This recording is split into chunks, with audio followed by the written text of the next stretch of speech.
Pour nous, ce projet de bassine ne peut pas se faire du tout en l'état. L'échéancier qui est proposé par la préfecture, qui est un échéancier à très très court terme, n'est selon nous pas acceptable et complètement incompatible avec la mise en place de ce qu'on réclame depuis le début, qui est un véritable projet de territoire. Par projet de territoire, on entend clairement justement un projet élargi, avec une large consultation et avec une participation de tous les citoyens et tous les paysans et tous les acteurs, en fait tout le territoire, pour dessiner ensemble un autre paysage, une autre agriculture, un autre état de notre eau, de nos rivières. Et très clairement, ce qui aujourd'hui est censé être un projet de territoire, en fait, n'est qu'un document qui a fonction d'entériner et de légitimer ce projet de bassine. C'est très clairement les bassines d'abord, et on voit quelle agriculture on développe. Là où pour nous la démarche doit être tout à fait inverse, c'est quelle agriculture on veut sur notre territoire.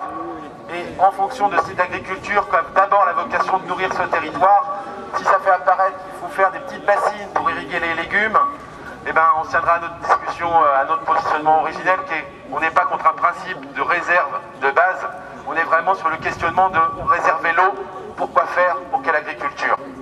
Et vous le savez bien, l'agriculture aujourd'hui qui se pérennise sur le territoire et qui va se pérenniser d'autant plus s'il y a des bassines qui sont là pour les garantir, bah c'est évidemment pas celle qu'on souhaite, c'est évidemment pas ce changement radical de nos pratiques.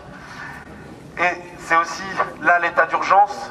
Au sortir de cette réunion, deux options vont se présenter à nous. Soit la préfète entérine ce protocole d'accord, soit la préfète ne comprend pas que nos exigences sont bien plus hautes que quelques aménagements par rapport aux pratiques agricoles actuelles.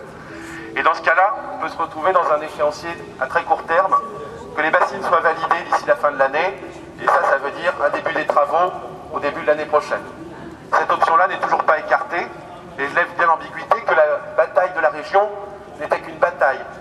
Et le fait qu'aujourd'hui la région se désengage des 10 millions d'euros, en aucun cas ne remet en cause profondément le projet de bassine. Ils ont d'autres modalités pour financer, notamment les coopératives agricoles maintenant sont dans le tour de table, et s'il s'agit de trouver 10 millions d'euros pour financer, ils les trouveront.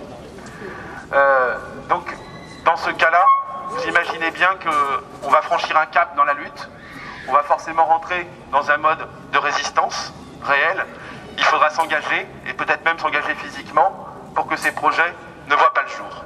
Alors, donc on va se dire que ça c'est l'option négative. L'autre option, la préfète entend qu'on ne peut pas agir dans l'urgence. La préfète entend qu'un vrai projet de territoire est nécessaire pour reparler de ce qu'on veut faire sur notre territoire et qui soit adapté aux vrais enjeux du réchauffement climatique et très clairement, il suffit de regarder autour de vous, de la destruction totale des sols. C'est bien ça aujourd'hui l'une des grosses problématiques. Ces sols ne captent plus la moindre eau et partent en poussière avec le vent parce qu'on est en train de voir les résultats des 30 ans de saccage de nos sols.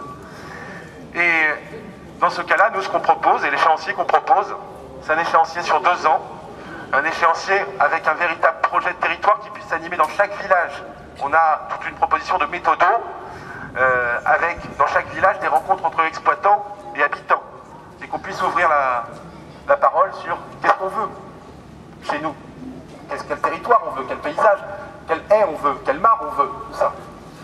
Et également que ce projet de territoire puisse être l'élément fort pour alimenter la politique agricole commune qui doit se dessiner à l'échelle de 220, à l'échéance de 2021. Cette politique agricole commune qui se décide, soit elle est très ambitieuse au niveau écologique, soit elle nous plongera dans le marasme et dans la catastrophe qui s'annonce.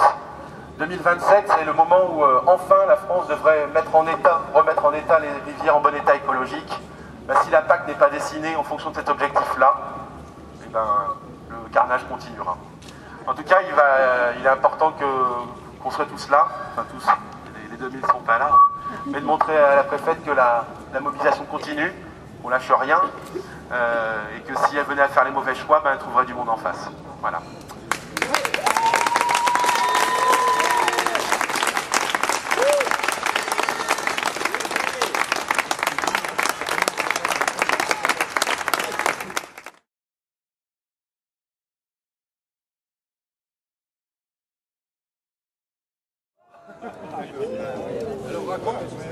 Voilà, je vous fais un petit compte rendu de ce que j'ai pu voir, parce que, en effet, je suis parti très rapidement.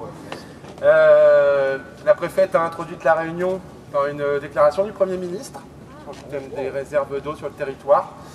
Je ne vous en ferai qu'un résumé rapide, parce que je n'ai pas l'écrit, mais grosso modo, c'est pour entériner les projets de bassines et dire qu'au vu du changement climatique, il faut rechercher des consensus, ça ressort bien, mais grosso modo, le positionnement du gouvernement est d'appuyer et de poursuivre. Ça montre bien que pour ce gouvernement, ce type d'équipement est la solution technique pour l'agriculture de demain. Il n'y a pas d'ambiguïté là-dessus. Actuellement, il y a les 2 experts des 2 ministères qui avaient été envoyés, je ne sais pas si vous aviez suivi, suite au rapport Biche. Le préfet coordinateur, une délégation interministérielle était venue auditer les territoires sur ces questions de réserve d'eau un peu dans le Grand Ouest. Et il y avait 2 experts du ministère de l'Agriculture et du ministère de l'Environnement qui sont venus auditionner les parties prenantes, notamment parce qu'il était apparu que sur les questions de volume, il y avait un vrai souci. Ils avaient expertisé et questionné. C'est comme ça qu'on était passé d'un volume potentiel avec bassine de 17 millions de mètres cubes à aujourd'hui une hypothèse qui est plutôt de l'ordre de 14 millions de mètres cubes. Là encore, il y a encore à gagner, parce qu'en réalité, ça fait 10 ans que le niveau moyen de prélèvement est plutôt autour de 10 millions de mètres cubes. Donc même sur les volumes, c'est pas satisfaisant, et c'est pourtant un dossier sur lequel on a le plus avancé. Donc également sur la méthode d'eau, parce que c'est bien de ça dont il s'agit, pour vous dire très clairement, j'ai pris la parole pour rééditer ma demande auprès de la préfète sur le fait que ces échanges puissent être enregistrés et ensuite communicables à l'ensemble des citoyens qui voudraient connaître la teneur des propos réellement échangés. Et cette demande a été conduite très courtoisement. Moi j'ai tenu ma ligne parce que pour moi c'est vraiment le cœur de nos problématiques. Pour moi j'appelle ça la démocratie de cabinet, j'appelle ça les négociations entre 4 yeux et jamais au vu de l'ensemble des citoyens. Donc voilà, et aussi ce qui a fait prendre cette position-là, je vous dis, c'est tous les échanges qu'il y a eu suite aux différentes réunions préfectorales où il y a une vraie distorsion entre les propos qui sont tenus en réunion et la synthèse qui en est faite. Un élément pour l'illustrer, lors de la première réunion, le vice-président de la COP de l'eau, M. Boudot, déclare que c'est évident que ce type de projets ne peuvent pas voir le jour parce qu'il y a un vrai problème de consultation et que ce n'est pas basé sur un véritable projet de territoire. C'est quand même des paroles vachement fortes. Ces propos-là, on ne les retrouve pas dans le compte-rendu. Alors que pour nous, quand on était ressorti de la réunion, c'était très clair. La COP de l'eau admettait les absences et les manquements de ce que serait une vraie démarche de projet de territoire. Et ça n'est pas validé, ça n'est pas retenu. Voilà. Parce que pour être très clair, là ce que les collègues sont en train de réclamer, c'est tous les mails qu'on vous envoyez, c'est se donner 2 ans pour rédiger un véritable projet de territoire sur l'eau, l'agriculture et les paysages.